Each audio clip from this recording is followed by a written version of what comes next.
Aí vem uma pergunta recorrente para nós. Não estou convencido que a plataforma tem meus dados climáticos. Para começar, os dados climáticos eles estão dispersos no Brasil inteiro. Nós temos 3 fornecedores de dado climático.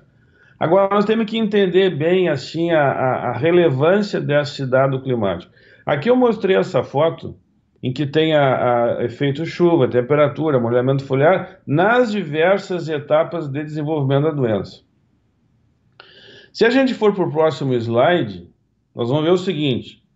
E aí tem uma questão, mas se o dado não for bem esse e tal, se eu não for, se der discrepância nos dados, como é que eu ajusto isso? Em primeiro lugar, quais são os fatores críticos climáticos que eu tenho que considerar? Frequência de chuva, umidade relativa do ar e molhamento foliar.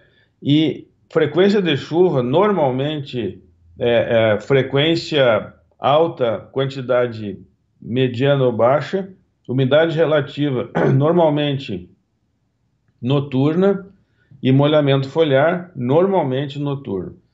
Aí vem um ponto importante, pessoal. Desses 3 fatores, na minha opinião, o que é realmente decisivo é a frequência de chuva. Porque umidade relativa do ar e molhamento foliar, eu tenho noturno. O que o patógeno precisa, eu tenho. Eu não preciso de situações muito mirabolantes. Eu preciso de condição de molhamento e umidade relativa que o esporo germine, forme o tubo de infecção e penetre na planta. Para que é importante a frequência de chuva? Que não pode ser alta. O que é o terror? Uma chuvinha por semana, assim, 20 milímetros toda semana é um problema. Não, não, está chovendo de segunda a domingo. Passa a ser um problema porque eu não consigo entrar na lavoura. Mas do ponto de vista de infecção, é muita chuva. O fungo ele gosta de umidade relativa e molhamento foliar. Então isso é crítico.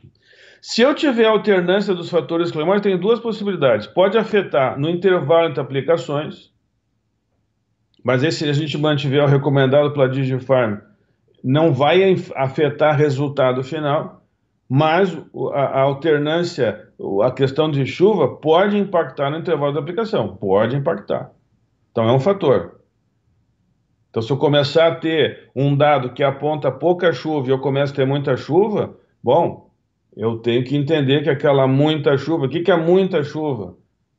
3 dias da semana chovendo, 2 dias da semana chovendo, porque eu tenho que entender que o fator climático que nós estamos analisando aqui é o quanto que esse fator ele é favorável para o patógeno.